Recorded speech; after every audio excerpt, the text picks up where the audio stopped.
बहुत से ऐसे अफगान जो बाकी जबानें बोलते हैं उनके खिलाफ भी कार्रवाई की जा रही है। उन लोगों को जो है हम ईरान भेजेंगे तो उस रास्ते से जाएंगे जहाँ जियोग्राफिकल प्रॉक्सिमिटी है। तो मैं अगेन कहता हूँ कि ये किसी कम्युनिटी के खिलाफ नहीं है, ये पाकिस्तान की इंटरनल सॉवरेनिटी का सवाल है। और फॉरेन एक्ट में ये प्रोविजन भी जिसे प्रोविजन 3 कहते हैं, उसमें इंतजामिया मजबूर नहीं है कि उनको कोर्ट्स में प्रोड्यूस करें। किया जाता है होल्डिंग साइट पर नादरा के साथ मिलकर एफआईए के साथ मिलकर उनका पूरा डेटा जो है वो रिकॉर्ड में लेके आया जाता है। और जिन गैर कानूनी गैर मुल्कियों ने डेडलाइन का फायदा नहीं उठाया उनके खिलाफ कार्रवाई का वक्त आ गया है। इन गैर कानूनी गैर मुल्कियों को पनाह देने वाले, उनको घर किराए पर देने वाले भी कानून के जद में आएंगे। गैर कानूनी गैर मुल्कियों के खिलाफ तमाम मुतल्लिका इदारे आज से हरकत में आ जाएंगे। गैर कानूनी गैर मुल्की बाशिंदों को गिरफ्तारी की सूरत में तमाम मुतल्लिका कवानीन के तहत कार्रवाई अमल में लाई जाएगी। पाकिस्तान गैर कानूनी गैर मुल्कियों की जन्नत बन गया था। इनमें से बाज अफराद दहशतगर्द कार्रवाई में मुलविस थे और दीगर भी जराइम में मुलविस पाए गए हैं। ये सूरत हाल रियासत के मुफाद में नहीं है, इसलिए आज से ये कार्रवाई शुरू हुई है और अभी तक हमने तकरीबन 100 लोगों को डिटेन किया है। बाज माफिया और मुफाद परस्त सियासतदान मौजूदा सूरत हाल का नाजायज फायदा उठाने की कोशिश कर रहे हैं। इन्हें खबरदार करते हैं कि वो कोई ऐसा काम ना करे जिसका नुकसान उन्हें कल उठाना पड़े। इसके अलावा अभी तक जो लोग वॉलंटियरली चमन बॉर्डर से गए हैं उनकी तादाद 35,000 तक पहुंच चुकी है और शायद ये तादाद आज शाम तक और बढ़े और ये सिलसिला जो है और तेज हो इस हफ्ते में। इसके अलावा जो हमने कार्रवाई की है बिलखसूस इन लोगों की जिन्होंने प्रॉपर्टीज ली हैं उस हवाले से भी हमने कार्रवाई की है और जो लोग हमारे पाकिस्तानी इनके लिए बेनामी का किरदार अदा कर रहे हैं उनका भी डेटा जमा किया जा रहा है। जो हमारे बाकी कम्युनिटीज हैं जिन्होंने आइडेंटिटी थेफ्ट किया है, मैं सिर्फ ये क्लियर करना चाहता हूँ कि बलूचिस्तान में सिर्फ अफगान गैर कानूनी तारकीन वतन को नहीं निकाला जा रहा। बहुत से ऐसे अफगान जो बाकी जबानें बोलते हैं उनके खिलाफ भी कार्रवाई की जा रही है। इनमें से ऐसे केसेस भी हैं जिन्होंने आइडेंटिटी थेफ्ट किया है, जिन्होंने नादरा के सिस्टम को मैनिपुलेट किया है, जिनमें हमारे ऑफिशियल्स माजी में समहाउ इन्वॉल्व रहे हैं, जिसकी वजह से ये एक चैलेंज है जो इस पे कार्रवाई शुरू हो गई है। और वो लोग जो इस वक्त बलूचिस्तान में चाहे उनका ताल्लुक अफगानिस्तान से हो या ईरान से या इराक से, उनको भी टारगेट किया जा रहा है। तो मैं सिर्फ ये यकीन दिलाना चाहता हूँ कि ये इनडिस्क्रिमिनेट होगा, किसी कम्युनिटी के खिलाफ नहीं होगा और जो लोग यहाँ पे कम्युनिटी लेवल पे ऑब्जर्व हो चुके हैं, चाहे उनको जितना भी ऑब्जर्वेशन मिला है, सपोर्ट मिला है कम्युनिटी नेटवर्क में, वो यानी एम्बेडेड है, उनके खिलाफ अक्रॉस द बोर्ड कार्रवाई होगी। इसके अलावा जो कोयटा सेंटर हमने बनाया है वो कमिश्नर साहब आपको ब्रीफ करेंगे। जो होल्डिंग सेंटर है, जिन लोगों को हमने अरेस्ट किया है या हम आइंदा दिनों में ये कार्रवाई कर रहे हैं, उनको हम फौरन भेज रहे हैं फॉरेन एक्ट के तहत। और फॉरेन एक्ट में ये प्रोविजन भी जिसे प्रोविजन 3 कहते हैं, उसमें इंतजामिया मजबूर नहीं है कि उनको कोर्ट्स में प्रोड्यूस करें, लिहाजा उनको डिटेन करने के बाद उन्हें मुल्क बदर किया जा रहा है। अभी मैं कमिश्नर साहब से रिक्वेस्ट करता हूँ कि वो आपको ब्रीफ करें कि क्वेटा में या ओवरऑल यहाँ पे जो उनकी जुरिस्डिक्शन में क्या हो रहा है। इस टाइम पर क्वेटा डिवीजन के अंदर 6 के करीब हमारे होल्डिंग साइट्स हैं जिनको हम एस्टैब्लिश कर चुके हुए हैं। क्वेटा के अंदर हमारा हाजी कॉम्प्लेक्स और CCSIR की जो बिल्डिंग है उसको हमने कन्वर्ट कर दिया है into holding sites. Holding sites का पर्पस ये है कि जो लोग अव्वल तो अपनी मर्जी से जा रहे हैं, वॉलंटियरली जा रहे हैं, जो कि 90% है, वो तो सही तरीके से जा रहे हैं, लेकिन कुछ हैं जो नहीं जा रहे, उनको फिर हम कानून के मुताबिक, फॉरेन नेशनल एक्ट के मुताबिक उनके खिलाफ कार्रवाई कर रहे हैं, उनको अरेस्ट कर रहे हैं। अरेस्ट करने के बाद उनको होल्डिंग साइट पर मुंतकिल किया जाता है।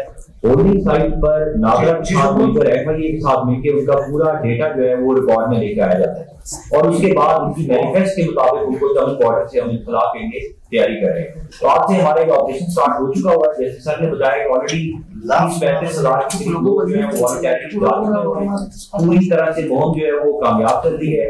होल्डिंग साइट के अंदर हमारे नादरा FIA जिले की इंतजामिया और बाकी जितनी भी अलाइड फैसिलिटीज हैं वो हम उनको प्रोवाइड कर रहे हैं, लेकिन इसका मकसद सिर्फ यही है कि इनको यहाँ पे टेम्परेरी हम अपने पास रखेंगे और फिर इवेंचुअली विदिन 24 आवर्स जो बैच आएगा उसको हम चमन बॉर्डर पे रिट करेंगे।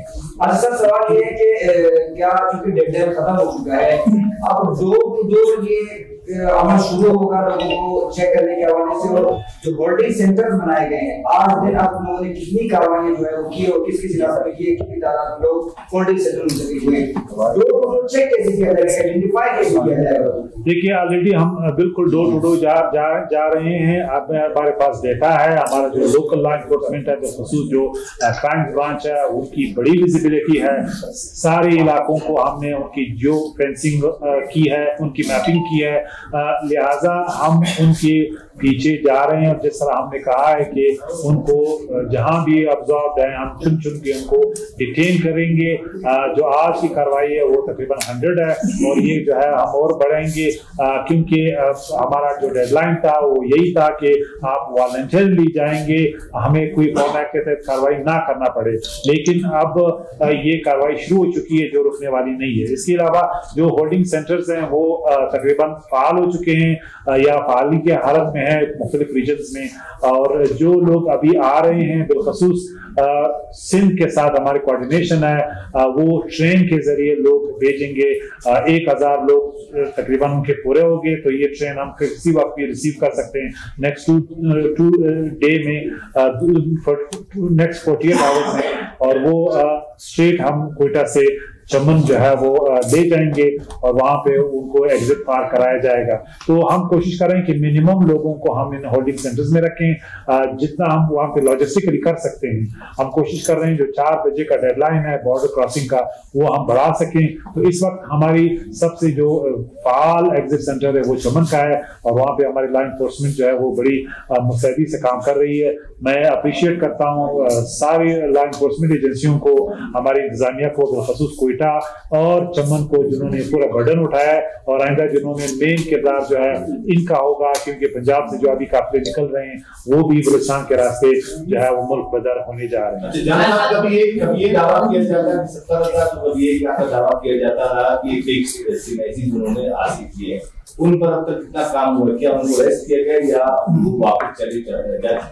CMI देखिए इस वक्त जो डेटा है 70,000 ब्लॉक है, उस पर कार्रवाई हो रही है। आपको मालूम है उसमें मल्टीपल एजेंसीज जो है वो इन्वॉल्व होती है, उनकी वेरिफिकेशन में आप जाते हैं, उनके सर्टिफिकेट्स होते हैं, इलाकों में जाते हैं, उस पर कुछ DNA रिक्वायरमेंट होती है। तो ये कॉम्प्लिकेटेड काम है, लेकिन ये तमाम अक्रॉस द बोर्ड होगा। बाकी जो हमें लग रहा है जिसमें नादरा के सिस्टम है कि सस्पेक्टेड कार्ड्स बनाए गए उनके पीछे नादरा जा रही है FIA की मदद से। तो अक्रॉस द बोर्ड इस वक्त जो सस्पेक्टेड जैसे हम आइडेंटिटी थेफ्ट कहते हैं उनके खिलाफ कार्रवाई ये कम्बरसम है, एक दिन में खत्म नहीं होने वाला, लेकिन ये रिजॉल्व है कि हम उन तक जाएंगे और उनको जो है वो यानी उनकी आइडेंटिटीज को हम अनअर्थ करेंगे और उनको वापस अपने मुल्क भेजेंगे।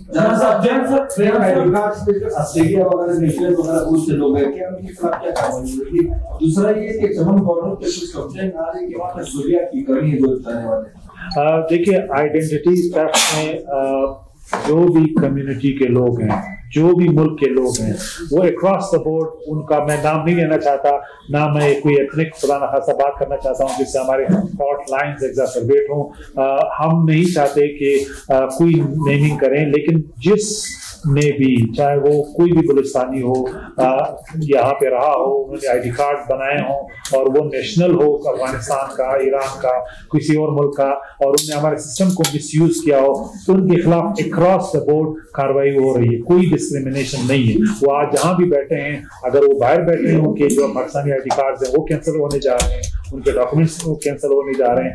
ये एक रियासत पाकिस्तान का फैसला है जो मल्टी लेवल एजेंसीज और गवर्नमेंट बॉडीज जो है वो कोऑपरेट कर रही हैं। तो ये हम उस हद तक जाएंगे जहां पे ये अब्यूज हुआ है। जो आखिरी क्वेश्चन प्लीज।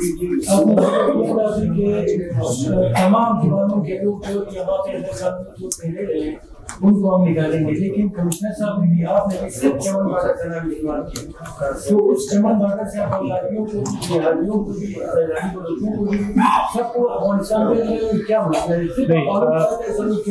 ये बिल्कुल गलत है कि अफगानों के साथ सलूक है। इस वक्त 4 हमारे एग्जिट पॉइंट्स जो है वो हमने फंक्शनल किए हैं, जिसमें चमन सबसे अहम है, उसमें चागी में 2 हैं, इसी तरह किला सेफला में भी एक कमर्शियल कार्य है। दूसरी बात ये कि जिन लोगों को हम भेज रहे हैं बांग्लादेशी कम्युनिटी को, उनको हम जो है वहां से बाई रोड भेज रहे हैं कराची से, जो इंडियंस हैं उनको हम बाई एयर भेज रहे हैं, जो नाइजीरियंस हैं उनको इस्लामाबाद से हम बाई एयर भेज रहे हैं, उनको हम चमन से नहीं भेजेंगे। जो लोग यहाँ पे चमन की, उनकी शहरत अफगानिस्तान की है, उनका रास्ता बनता कमरिंग गारेज या चमन है, तो इस वक्त चमन के रास्ते उन लोगों को भेजा जा रहा है। लेकिन बाकी लोगों, मिसाल मकरान रीजन की हम बात कर रहे हैं, उन लोगों को जो है हम ईरान भेजेंगे तो उस रास्ते से जाएंगे जहाँ जियोग्राफिकल प्रॉक्सिमिटी है। तो मैं अगेन कहता हूँ कि किसी कम्युनिटी के खिलाफ नहीं है, ये पाकिस्तान की इंटरनल सॉवरेनिटी का सवाल है। जो भी है, उसका जो भी जबान है, जिस कम्युनिटी से भी है, माजी में हमने उनको मेहमानवाजी के तौर पे अपने दरवाजे खोले थे। 40 साल से, मैं सिर्फ अफगानों की बात नहीं कर रहा, मैंने आपको कहा ना तकरीबन 10 साल तो बोस्निया हर्ज़ेगोविना के लोगों का हुआ इस्लामाबाद में। नाइजीरियंस कम्युनिटी के लोग हैं जो उनके पास कोई ID नहीं है, उनके वीजे एक्सपायर हो चुके हैं, बाकी लोग हैं, उनके खिलाफ कार्रवाई अक्रॉस द बोर्ड हो रही है। ये स्टेट की इंटरनल सॉवरेनिटी है जो हमने रीइंफोर्स करनी है।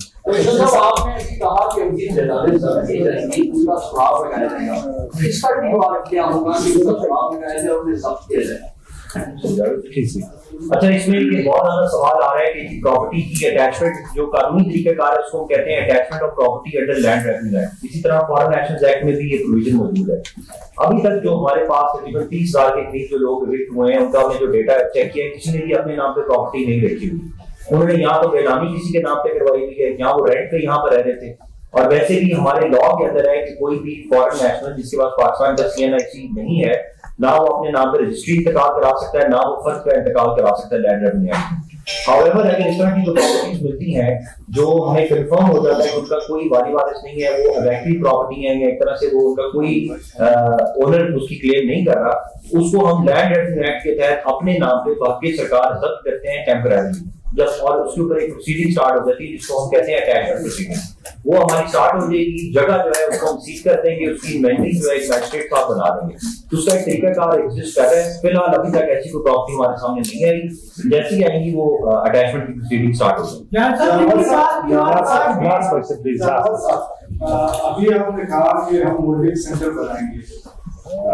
माजी में हमारे कोरोना के तो वो एक मरकज बन गए थे। इस बार होल्डिंग सेंटर बना रहे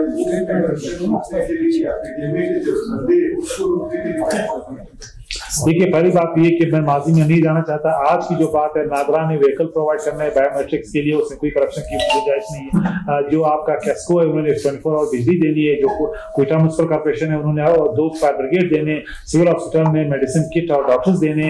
इसके अलावा हमने कंबल और 400 बेड्स खरीदने। अब उसमें कितनी करप्शन होगी? रोजनामा कुदरत की वीडियो देखने के लिए अभी YouTube चैनल पर सब्सक्राइब करें और बेल आइकन पर भी क्लिक करें।